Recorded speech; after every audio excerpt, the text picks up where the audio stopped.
வணக்கம் மக்களே. இந்த வீடியோவில் நம்ம ஒரு நடிகையை பற்றி தான் பார்க்க போகிறோம்.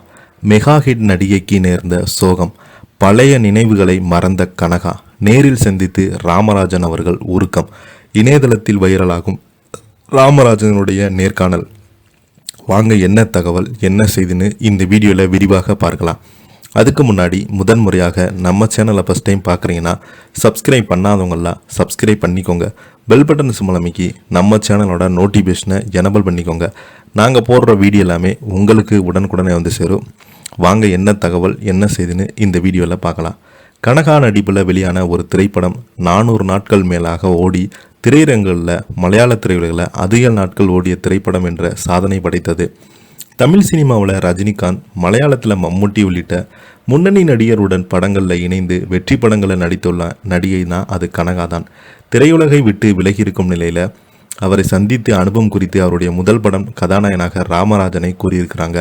தமிழ் சினிமாவில் எம்ஜிஆர், சிவாஜி, செமினி கணேசன் உள்ளிட்ட முன்னணி நடிகருடன் இணைந்து பல வெற்றி படங்களில் கொடுத்தவங்க தான் நடிகை தேவிகா. 150 படத்தங்களுக்கு மேல் நடித்து கவிஞர் கண்ணதாசனுடைய பாராட்டுகளை பெற்ற ஒரு நடிகை என்று பெருமை பெற்ற தேவிகாவுடைய மகள் தான் நடிகை கனகா. இவங்க கரகாட்டன் என்ற படத்தின் மூலம் திரையுலகிற்கு அறிமுகமானாங்க. தமிழில் தங்க மனசு, பிரியடத்து பிள்ளை, கோவில் காலை, கும்பக்கரை தங்கையா நிறைய திரைப்படங்களில் நடிச்சிருக்கிறாங்க. 1994 ஆண்டு காட்ஃபாதர் என்ற திரைப்படத்தின் மூலம் மலையாளத்தில் நடித்திருந்தாங்க. அந்த திரைப்படம் 400 நாட்கள் மேலே ஓடி திரையரங்களில் அதிக நாட்கள் ஓடிய திரைப்படம் சாதனை படைத்தது. விஜயகாந்த், ரஜினி, சரத்குமார் உள்ளிட்ட முன்னணி நடிகருடன் இணைந்து ஒரு சில படங்களில் கனகா நடித்திருந்தாலும் 1990 ஆண்டு கணவரை விவகாரத்து செய்த நடிகை தேவிகா மகளுடன் தனியாக வசித்து வந்தாங்க.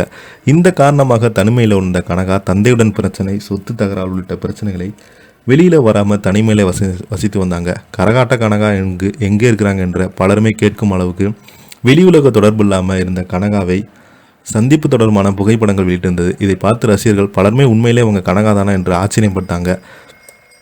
நடிகை கனகா நேரில் சந்தித்து நடிகை குட்டி பத்மினி பார்த்தீங்கன்னா சென்னையில் ஒரு ஹோட்டலில் நீண்ட நேரம் பேசியிருக்கிறாங்க.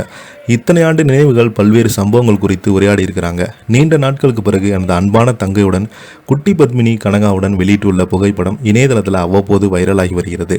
இதனிடையே கனகாவினுடைய முதல் படமான நாயகன் ராமராஜனுடைய கனகாவை சந்தித்து அனுபவம் குறித்து பேசியிருக்கிறாரு. அதில் நடிகை கனகா தமது தாயாருடைய மறைவுக்கு பிறகு மன அழுத்தத்தில் இருப்பதாகவும் பழைய நினைவுகளை கூட மறந்து விட்டதாகவும் உருக்கமான குரலில் ராமராஜன் பேசியிருந்தார். இந்த செய்தி அறிந்த ரசிகர்கள் திரையுலக பிரபலங்கள் மீண்டும் வருவாங்க, கனகா எங்களுடன் நீங்கள் இருக்கீங்க என்று சமூக வலைதளங்களில் அவங்களுக்கு ஆதரவு தெரிவித்து வராங்க. இதை பற்றி நீங்கள் என்னென்ன கீழே உள்ள கமெண்ட் பாக்ஸில் மறக்காமல் பதிவிடுங்க.